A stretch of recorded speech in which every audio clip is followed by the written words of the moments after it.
আচ্ছা, ভালো থাকার অধিকার কি শুধু বড়লোকদের মেয়েদেরই আছে?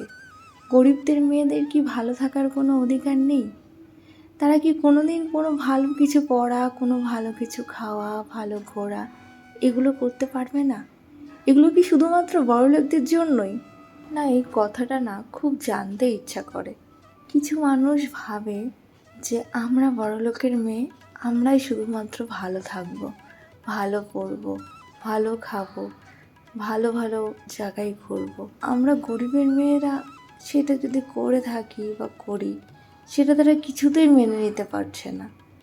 এই যে ধরো আমার কথাই বলি, আমি একজন খুব গরিব ঘরের মেয়ে। না, আমি গরিব ঘরের মেয়ে এই কথাটা বলতে আমার একটুও লজ্জা লাগে না। কেন লজ্জা লাগবে?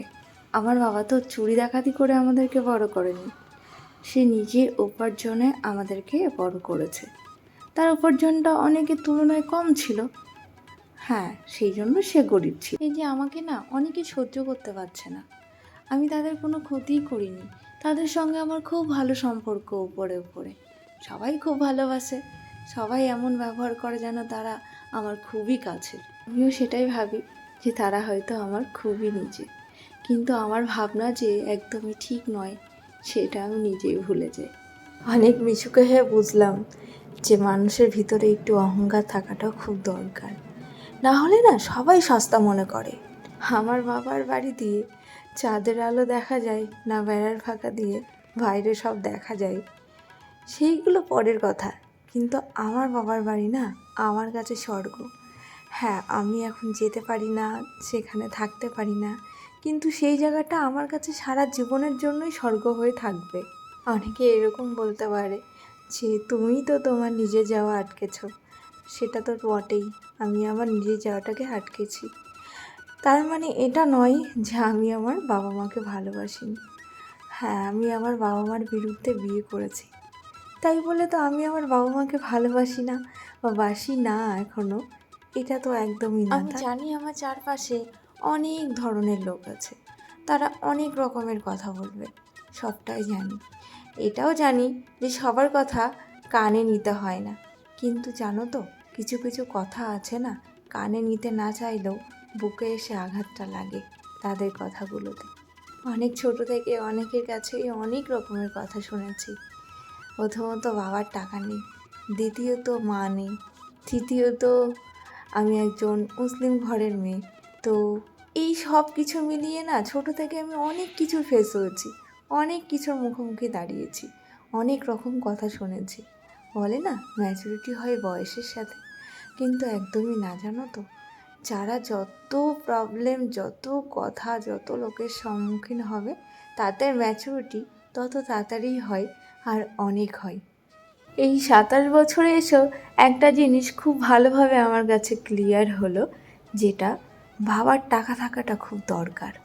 না হলে না সমাজে তোমার খুব একটা দাম থাকবে না, কোনো জায়গায় ঠিকঠাকভাবে ভ্যালুই পাবে না। কিছু কিছু মানুষের কথা ঠিক এই রকম, তোমার সামনে আহারে করবে, অনেক রকমের সান্ত্বনা দেবে, অনেক রকমের কথা বলবে, কিন্তু পেছনে ঠিক এই রকমভাবে বলবে, ওই তো গরিবের মেয়ে, কিছু দেখেনি তো, এখন দেখে কি না কি ভাবছে। তাদের কথার ভাবনা চিন্তা ঠিক এই রকমটাই থাকে। এই কথাগুলো আমার প্রচুর শুনতে হয়েছে। হ্যাঁ, সবাই পেছনেই বলেছে, কিন্তু শুনতে হয়েছে। আবার কিছু মানুষ সামনেও বলেছে, তো তাদেরকেও না উত্তর দিতে পারিনি, কারণ যখনই এরকম কিছু শুনেছি হয় কেঁদে ফেলেছি, আর না হলে খুব কষ্ট পেয়ে চুপ করে থেকে গেছি। যখন সংসারটা শুরু করেছিলাম তখন দুজনে পুরো শূন্য হাতেই শুরু করেছিলাম। আমি বিয়ের পরে এসেই সব কিছু দেখিনি চোখে, যেটা অনেকের ধারণা। হ্যাঁ, আমার বর হয়তো ইনকাম করেছে, কিন্তু সংসারের প্রত্যেকটা ছোট্ট জিনিস থেকে বড় জিনিস পর্যন্ত আমরা দুজন মিলে অনেক ভাবনা চিন্তা করে, অনেক শখ করে সব কিছু করেছি। হুট করেই না কোনো কিছু পেয়ে যায়নি, ছোট থেকেও না কোনো কিছু চাইলেই পেয়ে যায়নি। না, তা নিয়ে কোনো দুঃখ নেই যে চাইলেই কেন পাই না, এটা নিয়ে এখনও কোনো দুঃখ নেই। বরঞ্চ অনেক চাওয়ার পরে যখন জিনিসটা পাই না, তখন সেটার আনন্দ কাউকে বলে বোঝাতে পারি না।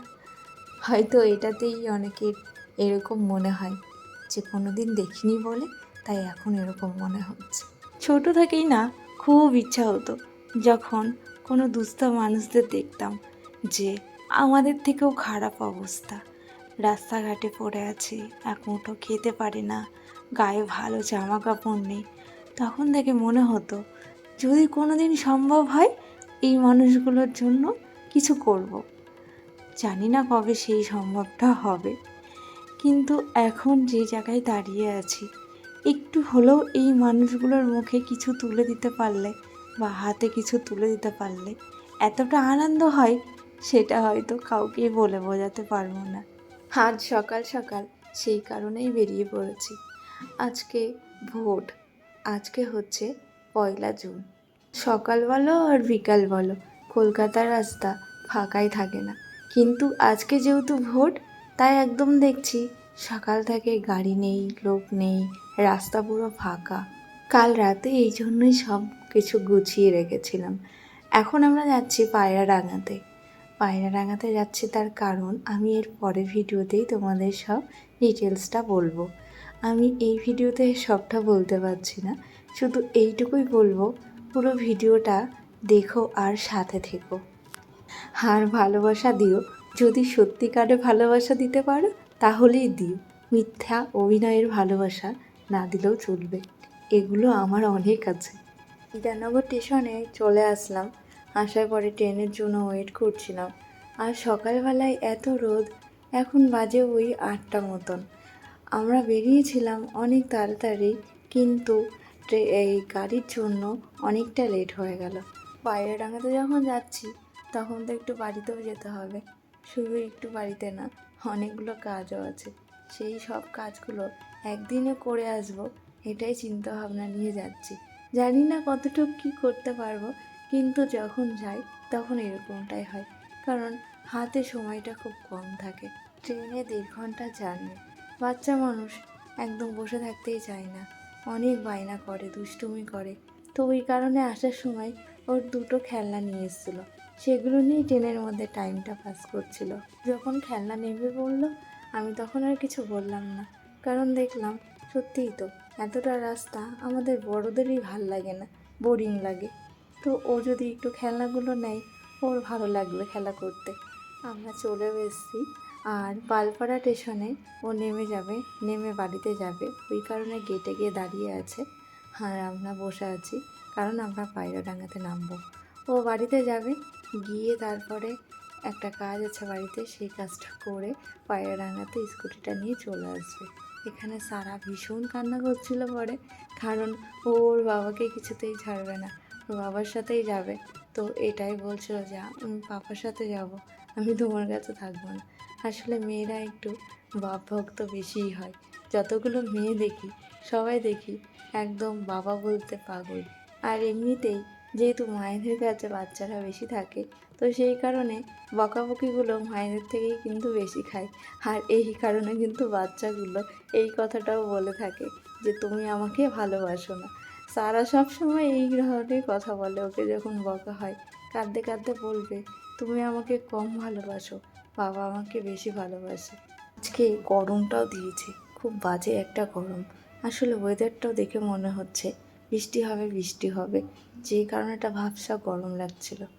আর ট্রেনটা দাঁড়িয়ে গেল, ও নেমেও গেল, এবার তো ছাড়বে না ওকে কিছুতেই, হাতটা টেনেই ধরেছিল, ট্রেনটা ছেড়ে দিয়েছিল, তারপরে তো আর ছাড়তেই যাচ্ছিল না। তারপরে আমরা পায়রাডাঙ্গা স্টেশনে নেমে গিয়ে টোটো ধরে নিলাম।